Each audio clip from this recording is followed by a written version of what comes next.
1 കൊറിന്തോസ് 9:25. കായിക അഭ്യാസികൾ എല്ലാ കാര്യത്തിലും ആത്മനിയന്ത്രണം പാലിക്കുന്നു. അവർ നശ്വരമായ കിരീടത്തിനു വേണ്ടിയാണ് അപ്രകാരം ചെയ്യുന്നത്. നാം അനശ്വരമായ കിരീടത്തിനു വേണ്ടിയും. പരിശുദ്ധ പരമദിവ്യകാരുണ്യ ഈശോയ്ക്ക് നേരവും ആരാധനയും സ്തുതിയും പുകഴ്ചയും ഉണ്ടായിരിക്കട്ടെ.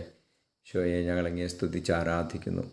Hallelujah, hallelujah. ഈശോയെ നന്ദി, ഈശോയെ സ്തുതി, ഈശോയെ സ്തോത്ര, ആരാധന. Hallelujah, hallelujah. ഈശോയെ ഈ ലോകത്തിൻ്റെ അനുഗ്രഹങ്ങളും കിരീടങ്ങളും നേടാൻ വേണ്ടി മനുഷ്യർ കഷ്ടപ്പാട് സഹിക്കുന്നത് എത്രയോ സന്തോഷത്തോടെയാണ്. ഈശോയെ ഞങ്ങൾക്ക് സ്വർഗരാജ്യത്തിന് വേണ്ടി, നിത്യകിരീടത്തിന് വേണ്ടി കഷ്ടപ്പാടുകൾ സഹിക്കുവാൻ, ആത്മനിയന്ത്രണം പാലിക്കുവാൻ ഞങ്ങളെ സഹായിക്കണമേ. ഈശോയെ സഹായിക്കണമേ.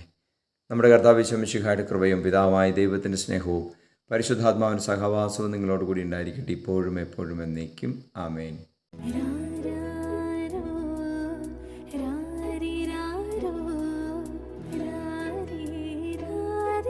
ഇതാ നിന്റെ അഭിവാദന സ്വരം എന്റെ ചെവികളിൽ പതിച്ചപ്പോൾ ശിശു എന്റെ ഉദരത്തിൽ സന്തോഷത്താൽ കുതിച്ചു ചാടി. കർത്താവ് അരുളി ചെയ്ത കാര്യങ്ങൾ നിറവേറുമെന്ന് വിശ്വസിച്ചവൾ ഭാഗ്യവതി. ദൈവിക വാഗ്ദാനങ്ങൾ നിറവേറ്റപ്പെടുമെന്നുള്ള വിശ്വാസം ദൃഢപ്പെടാൻ പരിശുദ്ധ അമ്മയുടെ കരം പിടിക്കാം ജപമാല പ്രാർത്ഥനയിലൂടെ. ആമേൻ.